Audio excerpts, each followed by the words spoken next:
Hello friends, स्वागत है आपका आपके अपने चैनल द पढ़ाकू पर। आशा करती हूँ कि आप लोग सभी स्वस्थ होंगे, मस्त होंगे और अपनी तैयारी को जो है बहुत ही बेहतरीन तरीके से आगे बढ़ा रहे होंगे। और ये जितने भी यूपीएसआई में बनने वाले क्वेश्चन हैं या फिर आरपीएफ एसआईएन कॉन्स्टेबल में बनने वाले जीके के क्वेश्चन हैं, मैं कोशिश करूँगी कि आपके नज़रों के सामने से सभी को निकाल सकूँ या आपको सभी को पढ़ा सकूँ। ठीक है, तो चलिए टाइम ना वेस्ट करते हुए हम अपने क्वेश्चनों पर चलते हैं। हमारा पहला क्वेश्चन है, एंजाइम की गतिविधि किसके परिवर्तन से नियंत्रित हो सकती है? तो किसके नियंत्रित हो सकती है? पीएच से, प्रकाश से, आर्द्रता या फिर बारिश। तो हमारा सही आंसर क्या हो जाएगा? पीएच के परिवर्तन से नियंत्रित हो सकती है। ठीक है, चलिए। प्रोटीन किससे पचते हैं? तो किससे पचते हैं? प्रोटीयस, एमिलेस या फिर लाइपेस या फिर न्यूक्लिक अस। तो किससे होता है? ये हमारा सही आंसर क्या हो जाएगा? लाइपेस। किससे? लाइपेस। प्रोटीन किससे पचते हैं? लाइपेस से। ठीक है, चलिए। भारतीय डीएनए फिंगरप्रिंट के पिता का क्या नाम है? डीके सिंह, सत्येंद्रनाथ या फिर होमी जे भाभा या फिर लालाजी सिंह। तो हमारा सही आंसर हो जाएगा लालाजी सिंह। डीएनए फिंगरप्रिंट के पिता का नाम लालाजी सिंह है। ठीक है। फोटोग्राफी प्लेट में किस रसायन का प्रयोग किया जाता है? फोटोग्राफी प्लेट में किस रसायन का प्रयोग किया जाता है? बेरियम क्लोराइड या फिर सिल्वर ब्रोमाइड या फिर सिल्वर नाइट्रेट या फिर सिल्वर क्लोराइड। तो हमारा सही आंसर क्या हो जाएगा? हमारा सही आंसर हो जाएगा सिल्वर ब्रोमाइड। क्या हो जाएगा? Silver bromide. हमारा सही आंसर हो जाएगा सिल्वर ब्रोमाइड। ठीक है। हमारा अगला क्वेश्चन है, रक्त समूह ओ वाला व्यक्ति किस रक्त समूह के व्यक्ति से रक्त ले सकता है? तो किससे ले सकता है? ओ और ए बी से या फिर केवल ओ से, केवल ए बी या फिर ए बी और ओ से। तो किससे ले सकता है? केवल ओ से। ठीक है।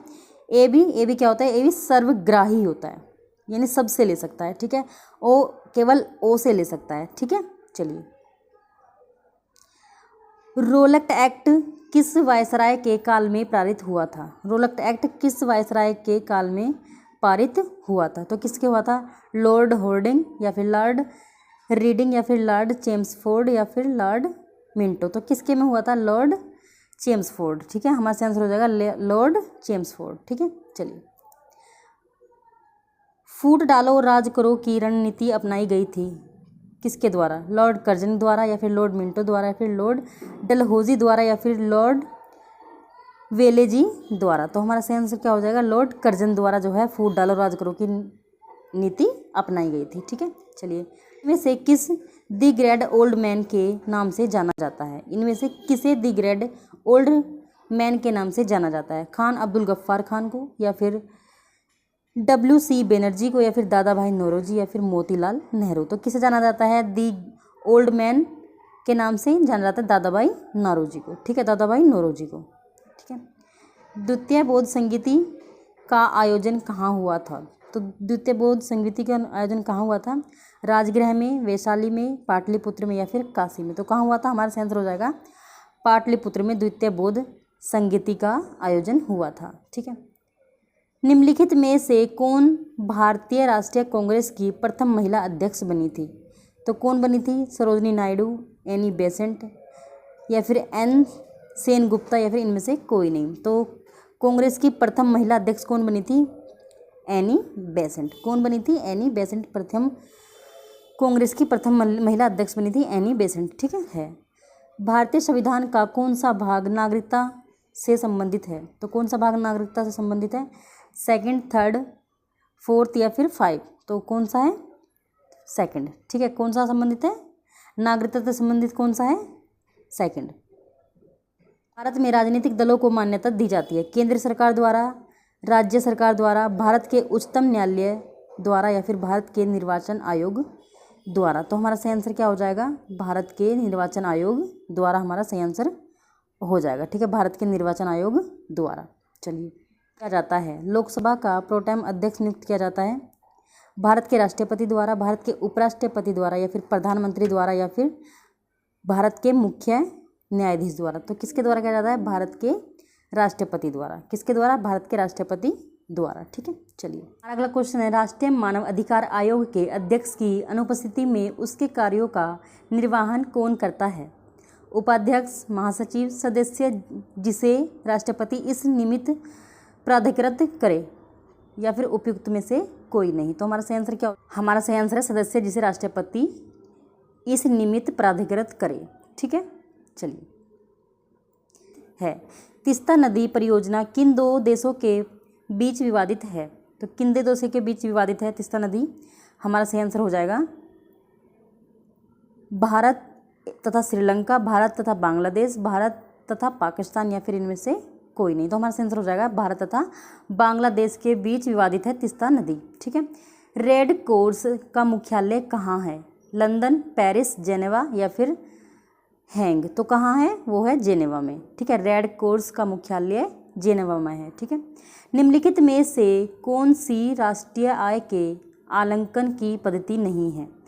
तो कौन सी राष्ट्रीय आय के आंकलन की पद्धति नहीं है? व्यय पद्धति, क्रय पद्धति, या फिर मात्रका प्रणाली, या फिर आय पद्धति? तो हमारा सही आंसर क्या हो जाएगा? मात्रका प्रणाली। ठीक है। मात्रका प्रणाली हमारा इसका सही आंसर हो जाएगा। ठीक है।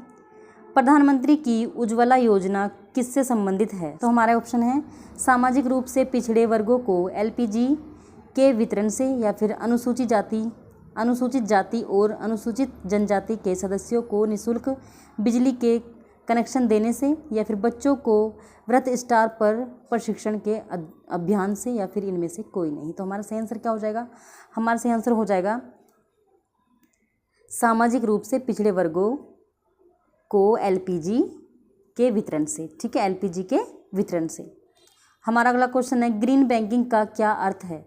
कृषि का वित्त पोषण करने वाले बैंक, या फिर सिंचाई परियोजनाओं का वित्त पोषण करने वाले बैंक, या फिर किसान का वित्त पोषण करने वाले बैंक, या फिर पर्यावरण संरक्षण परियोजनाओं का वित्त पोषण करने वाले बैंक? तो हमारा सही आंसर हो जाएगा पर्यावरण संरक्षण परियोजनाओं का वित्त पोषण करने वाले बैंक। वैश्विक खाद्यान्न उत्पादन में अधिकतम योगदान करने वाली 3 फसलों का नाम बताइए। तो कौन सी है वो 3 फसलें? गेहूं, चावल, जौ, या फिर चावल, मक्का, सोरगम, या फिर गेहूं, मक्का, सोरगम, या फिर गेहूं, चावल, मक्का? तो हमारा सही आंसर हो जाएगा गेहूं, चावल, मक्का जो है योगदान करने वाली 3 अधिकतम फसलें हैं। ठीक है। निम्नलिखित में से कौन सा तृतीय क्रियाकलाप है? निम्नलिखित में से कौन सा तृतीय क्रियाकलाप? हमारा ऑप्शन है खेती, विनिर्माण, डेयरिंग, या फिर ट्रेडिंग। तो कौन सा? हमारा सही आंसर क्या हो जाएगा? ट्रेडिंग। हमारा सही आंसर हो जाएगा ट्रेडिंग। ठीक है। चलिए निम्नलिखित में से किस राज्य की सीमा बांग्लादेश से नहीं लगती है?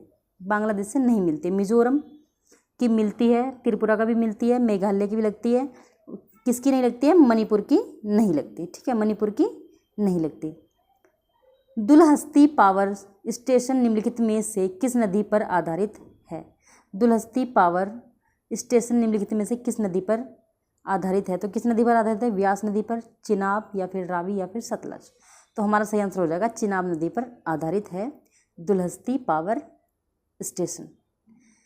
निम्नलिखित में से किस क्रिकेट खिलाड़ी को पद्म भूषण पुरस्कार मिला है? तो किस क्रिकेट खिलाड़ी को पद्म भूषण पुरस्कार मिला है? शिखर धवन, सुरेश रैना, या फिर विराट कोहली, या फिर महेंद्र सिंह धोनी? तो महेंद्र सिंह धोनी को मिला है। हमारा सर्वश्रेष्ठ पुरस्कार कौन सा है? भारत रत्न। ठीक है। भारत रत्न है। ठीक है। चलिए निम्नलिखित में से कौन एक भारत की सबसे पुरानी तेल संशोधन इकाई है? हल्दिया, डिगबोई, कोयली, या फिर मथुरा? तो कौन सी है? डिगबोई। सबसे पुरानी तेल संशोधन इकाई कौन सी है? वो है डिगबोई।